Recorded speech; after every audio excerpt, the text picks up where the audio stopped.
Ready? Action.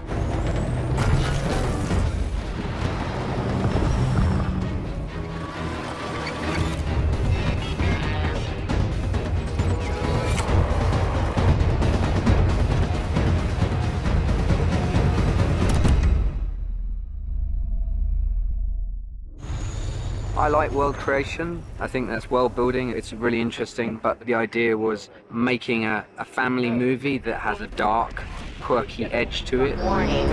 Shelter advised. Here we go! Miguel's vision is extremely sharp and not intimidated by tough themes, difficult shooting schedules, or incredibly complicated effects shots. The project originated with Miguel Sapochnik, the director, who had developed it with the writers Ivor Powell and Craig Luck. Craig had actually started it as a short story, and they partnered to write the script and brought it to Miguel. Miguel as a director is an incredible visionary because his visual style fit an epic movie so perfectly. When the movie begins, it's 10 years after this post-apocalyptic event, and we wanted to try and do something that was literally focused on the relationship between the characters. Finch is an engineer and a computer scientist and a developer of software. And as far as his part of the world, he's the only guy left.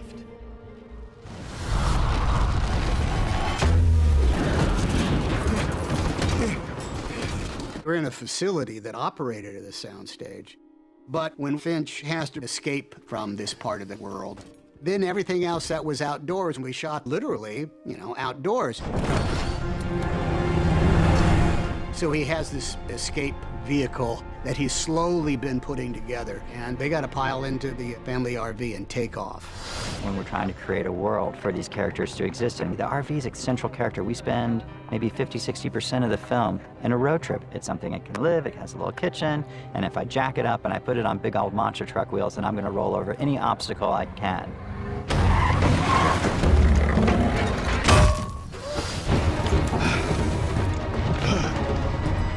We had fireman suits and hazmat suits and all different kinds of outdoor boots and gloves and helmets and goggles, and it was cool to see Tom think about what would Finch do with this stuff.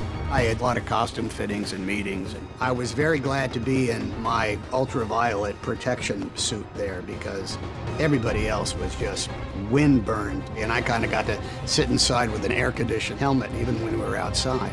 When Tom puts it on, it almost instantly feels iconic. Get your elbows off the table. Get your elbows off the table. Seamus, who is the acting dog that plays Goodyear, I mean, he's just an award winner as far as charm goes. Letting him do his own thing gets you far more interesting stuff, and then he also has these great eyebrows. So anytime he kind of raises his eyebrow in one direction, it feels like a really big thing.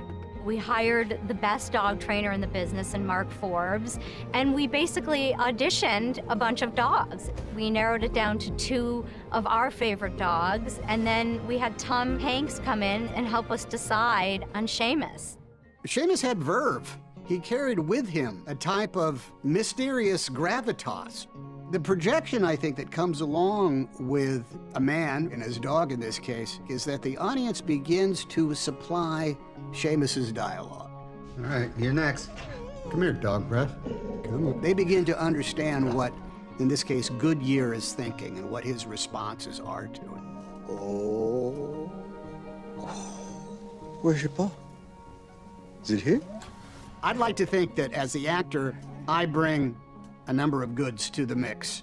Caleb, as Jeff, brings a substantial amount of elements to it that I cannot provide. And what was missing from the movie, from the 2 of us, Seamus provided. Now it is a classic triangle of life forms. It is the canine life form, the human life form, and Caleb Landry Jones as Jeff, this robot, this companion, actually. Would you like me to drive? No, you just learned how to walk. On this movie, we were introduced to the project by Tom Meyer, the production designer, who came up with the designs for Dewey and for Jeff. Dewey is a much simpler character. Jeff is really Finch, and he learns throughout the whole movie how to become a man, whereas Dewey will always only ever be this character that can't really emote.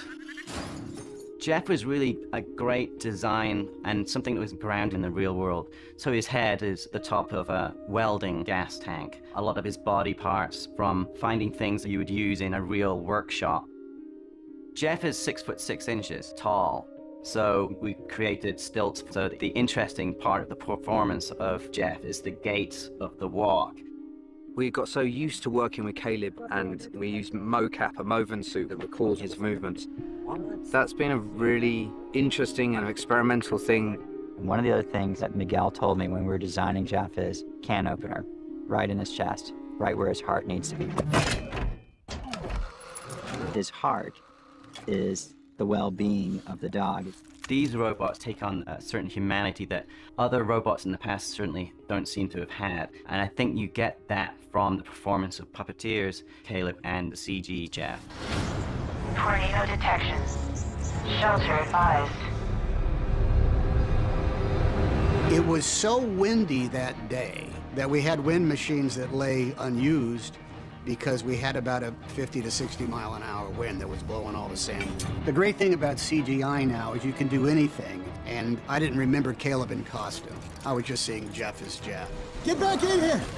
What we have to create with visual effects is the artificial intelligence robot based on Caleb's performance, and kind of give the world a taste of the promise of what future technology is, but then have this really dark world that's very hard to survive in.